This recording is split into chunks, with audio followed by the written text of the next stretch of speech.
Hey folks, this is Jake and Bandit. Thanks for stopping by. Today we're taking a look at a fixed blade knife. What do you want to smell my hand? A fixed blade knife from India. I haven't had any knives from India before.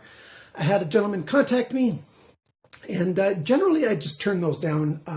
The Damascus knives from India, I just don't like that idea. Like, I've had too many, well, let's just say I've talked to too many reviewers who just tell me that that stuff's just garbage, but this is something different. Bandit, you're going to go down now. This is a Scandinavian knife by a company called Infinity Knives. So they actually brand their name on the items and their logo. It's a big rhinoceros head for their logo. Micarta handle scales, 01 tool steel, and a nice Scandi grind.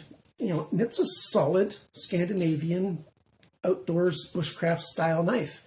And when I saw the pictures of it and stuff and realized, yeah, they're not trying to do some Damascus stuff. That's not always really Damascus, or it's made with really, really garbage steels. This is made with 01 tool steel, and in my testing that I did with it, I totally believe it. I was batoning maple, cured maple. That stuff's hard, and some other things. And hey, it shone through beautifully. So if you're interested, stick around. The review's coming at you right now.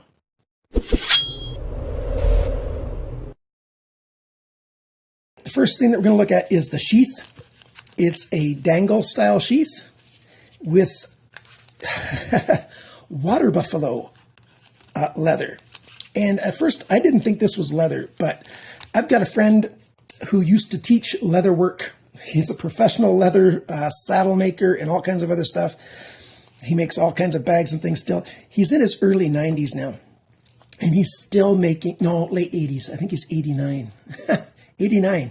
And he's still making saddles. That's a lot of hard work and all kinds of other stuff. And he said, yeah, this is genuine leather. So what we've got is a snap here, which is designed to come in, and right here where your index finger goes, that clips in there to make it a little bit more difficult to get out, but you can still pull it out if you want to. So it's not a superb design for a sheath, but it's a pretty good design. And as long as, you know, this is attached here and it's dangling, it's not coming out. You know, it's a good enough sheath that way. Very, very soft, very supple.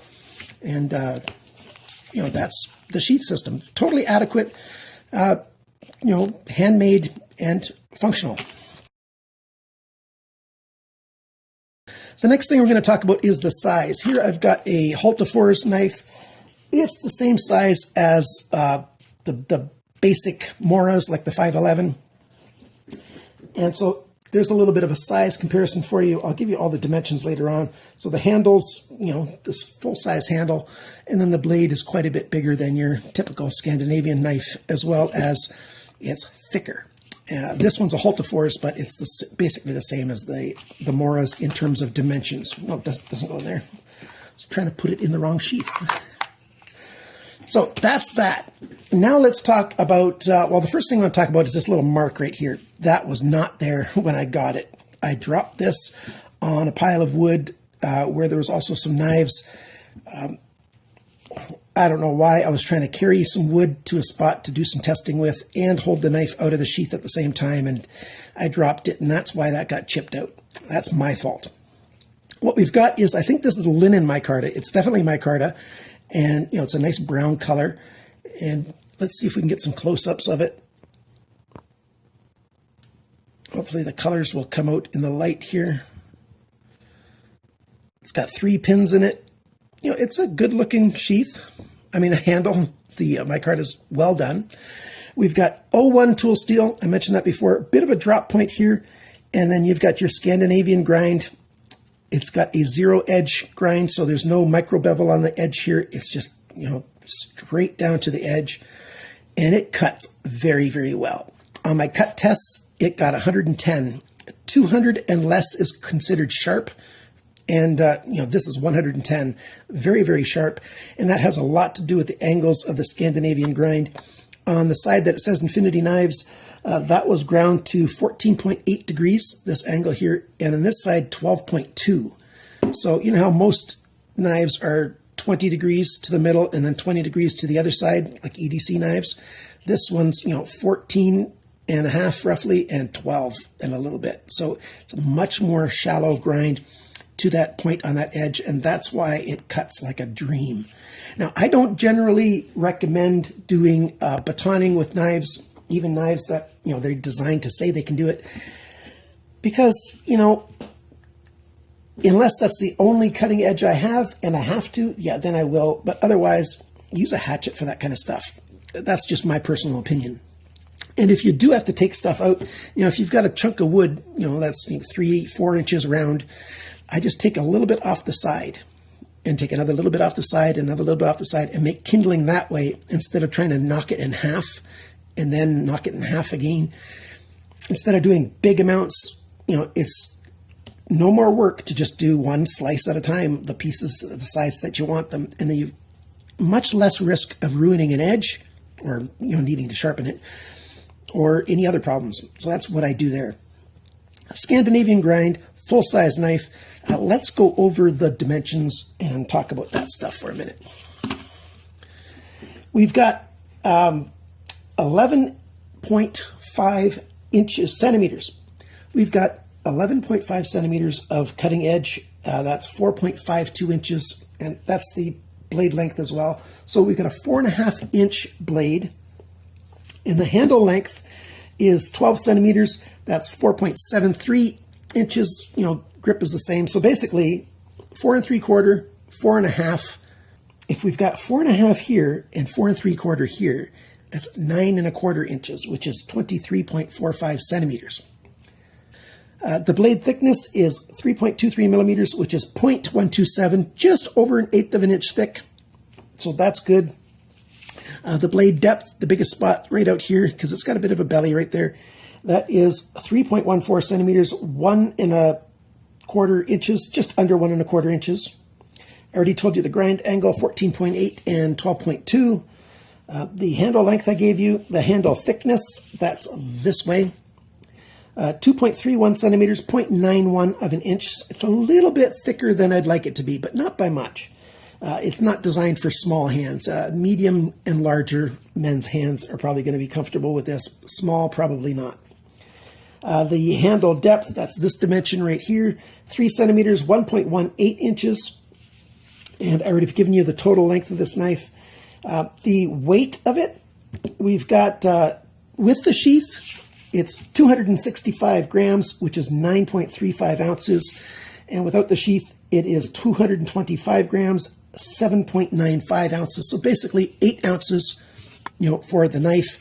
And you add another 1.5 ounces roughly for the sheath because it's so supple and light. And yet it's a good, strong leather there.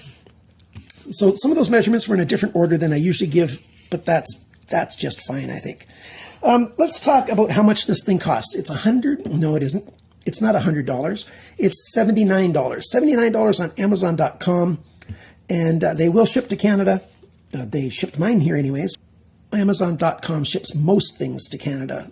I could not find it on Amazon.ca, but like I said, it is Infinity Knives. They're calling this the SLICER. The handle is very well made, very comfortable, and it was what I mean by well made. It's made to fit a hand very well. My hand really loves this. There's no lanyard hole, but I don't mind that. I don't usually put lanyard holes on these. I would recommend to the company, though, that they make a lanyard hole because a lot of guys like lanyards to tie off on their fixed blades. Who knows, they might change their design. They've got 3 pins in there where they've pinned it together.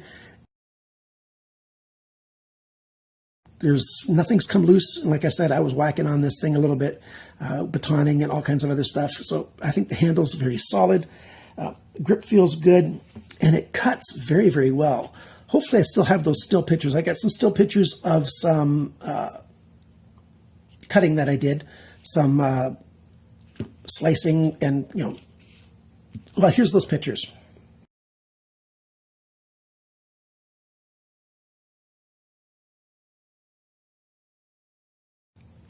So I think it's a decent, good knife. What are the cons for it, though? There is one con, and I really think that they could get rid of this con, and that is fit and finish. The fit and finish is not up to par for what I would prefer. Ignoring this spot, because like I said, I did that. If you look along the spine of the handle, even just like this, you can see right there, there's a fairly significant little spot where there's steel missing. It's cut out. And a number of different little lines in there. All the way along the spine, there's spots like that where the grinding was done just not to a good fit and finish. Same thing on the inside of the handle. You can see those lines. Look in this area right here. That's not that hard to get rid of. It requires time. It takes down some, depending on how they're doing it with a file or with belts. It takes a little bit more time, but I really wish they would have taken the time to clean this up really nicely so that the edge would be very smooth. Like it is for that section right there. If the whole thing was like that section, I'd be happy. And there are small sections along the way that are pretty good. There's a section in here that's pretty good. There's a section up here. There's lots of parts that are pretty good. And that's just a simple thing that requires a little more time and effort. Does that increase the prices? Yeah, if you're paying laborers to do it, that means it's less knives per hour that they can put out. And, as a factory, and that does cost money, but I think it really would make this knife a whole lot more attractive to Western consumers. Now, if you're just looking for a simple, sturdy knife and you like the Scandi grind and you've got that amount of money, I don't think you're going to find a handmade knife for $79 US in North America that easily that's better than this, for this style of knife. So you make up your own mind if you want to get one of these or not. I like it. It's not great. It's not terrible. It's sort of one of those middle of the road kind of things. And that's what my final conclusion on this knife is. The sheath, yep, kind of nice. I kind of like it. And, time will tell if it'll hold up and be durable enough, but I don't have a couple of years to wait to do this review. I got to do it now. So from what I see, it's relatively decent. Basically, a fit and finish issue is the con. Everything else is quite good. The fact that it's 12.5 on one side or 12.2 and 14.8, that's not a big deal. That's well within standard specs for a Scandi grind, especially when it's hand ground. So yeah, that's not a problem. So there you go. Here's the knife. They call it the SLICER. I've got links down below for Amazon so that you can get this. If you use my Amazon link, that does help out my channel. But if you can't find the links or it doesn't work, look for Infinity Knives SLICER 01. And that's because it's 01, not 01, 01, because 01 tool steel is what this is. The letter O, not the number 0. So there you go. Thanks for watching my videos. Thanks for liking, subscribing, and your Patreon supporters. I'm going to do your giveaway video very soon for one of you who has won for August. As soon as I hear back from Patreon on who donated last month or at the end of this month, beginning of September, whoever's donations went through the system, you guys, your name's in that draw and you'll be winning your choice of one of the knives that I reviewed last month. Thanks again, guys. Remember, always cut towards your chum, not your thumb. Bye now.